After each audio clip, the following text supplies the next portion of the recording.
প্রত্যন্ত এলাকার কচিকাঁচা শিশুদের জল সংগ্রহের এবং জলের চাহিদা পূরণের অবাক করার মতো দৃশ্য উঠে এলো খোয়াই জেলার 29 কৃষ্ণপুর বিধানসভা কেন্দ্রের অন্তর্গত মঙ্গিয়াক্লাপি ব্লকের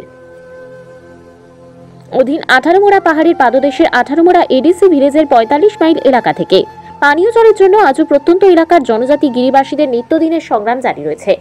রাজ্যের বিভিন্ন প্রত্যন্ত এলাকাগুলির মধ্যে এমন পাহাড়ি জনপদ এলাকা রয়েছে যেখানে পানীয় জলের জন্য প্রতিদিন সংগ্রাম করতে হচ্ছে।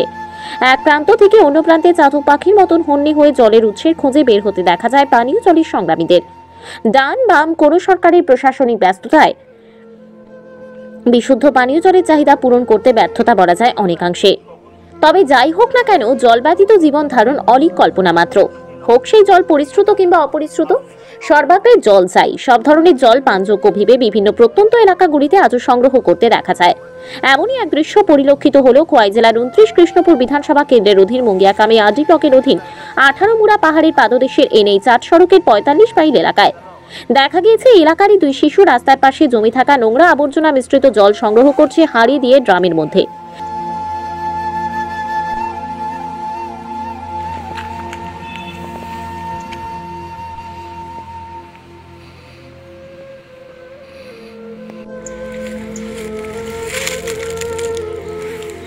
ठीक है सर कल के समय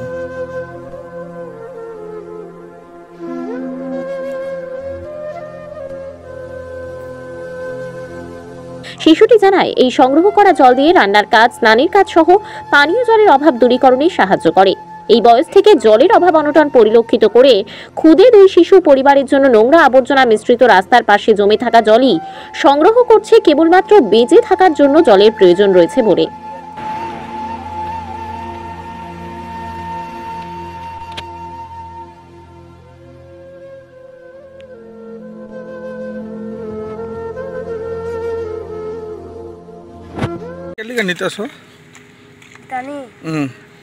আমি বাংলা ভাষা পারেন না তো তামনি বাগে তুই আর ওনানি নক টাংনানি আনতেন বাঙাই না মতই না তামন খাই নক টাঙ্গু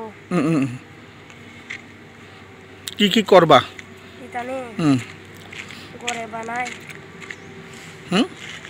বানাই এটা রান্না করবা। এই জল দিয়ে রান্না করবা, মা বাবারে নিয়ে দিবা। আর জল নাই তোমরা এইদিকে? হ্যাঁ জল নাই, গাড়ি দিয়ে জল আয়নি? কোন সময়? বলা যায় বর্তমান সরকারি প্রশাসনিক ব্যবস্থায় জনজাতি জনপদগুলিতে ধাপে ধাপে উন্নয়নের গতিধারা বৃদ্ধি পাচ্ছে, কিন্তু 29 কৃষ্ণপুর বিধানসভার 18 মোড়া পাহাড়ি বিভিন্ন এলাকায় পা রাখলেই করুণ দৃশ্য উঠে আসে। বেঁচে থাকার সংগ্রামে কত কিছুই না করতে হচ্ছে জনজাতি গিরিবাসীদেরকে।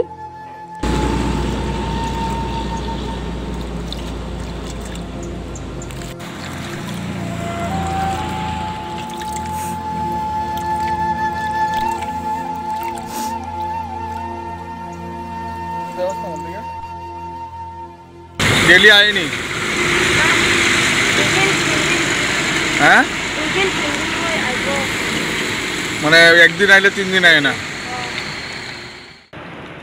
এলাকায় মন্ত্রী রয়েছেন বিকাশ দেববর্মা।